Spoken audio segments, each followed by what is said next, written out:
Втор ден негователките од Струшките градинки не се на своите работни места. Стотици дечиња останаа незгрижени, бидејќи нема кој да ги чува, додека родителите им се на работа. Тие не сакаат да зборуваат пред камера, оти се плашат од политички реваншизам. Ова е лошо време за преживување. И ако сакавме да излеземе на протести пред општинската зграда или да ги однесеме дечињата, сега Мерко да ни ги чува, не успеавме да се организираме, велат родителите. Некои од нив тврда дека вчера во градинките немало грејење во сите простории, како и доволен број слободни кревечиња за пладневен одмор на дечињата, кои ги прибрале вработените негователки, што директорката целосно го демантира.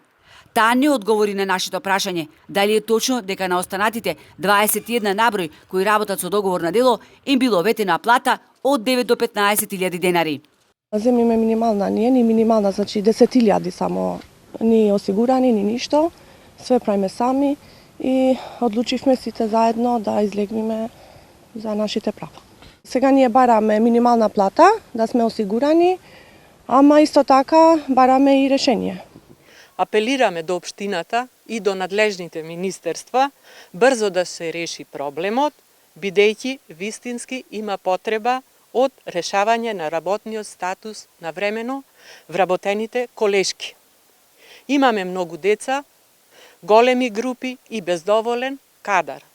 Градинката не може да функционира во иднина.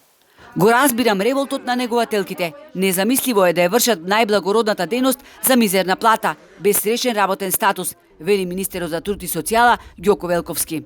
Бевме затечени изборам од една ваква ситуација.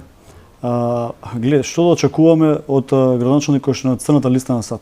Ќе видиме дали се побарани согласности, дали се пристигнато Министерството за труд и социјална политика од страна на градинката, односно на општината. За вработување на овие со нерешен статус, дали листите, ако стигнале, се препратени во Министерството за финансии, доколку нема одговор, зошто е, зборам и која е причината, кој што овие луѓе не можат да добијат како сите други нормални граѓани една согласност и сигурност на своето работно место. Додека Министерството за труд и социјала проверува што се случувало со судбината на негователките, директорката на градинката вели дека во моментов не можела да даде конкретен одговор дали ќе се реши нивниот статус. Во текот на вчерашниот ден, а и денес, е обавен телефонски разговор со Министерството за труд и социјала и остваривме средба со вработените во општина Струга, се со цел за што побрзо изнаоѓање решение, стои во дописот од градинката.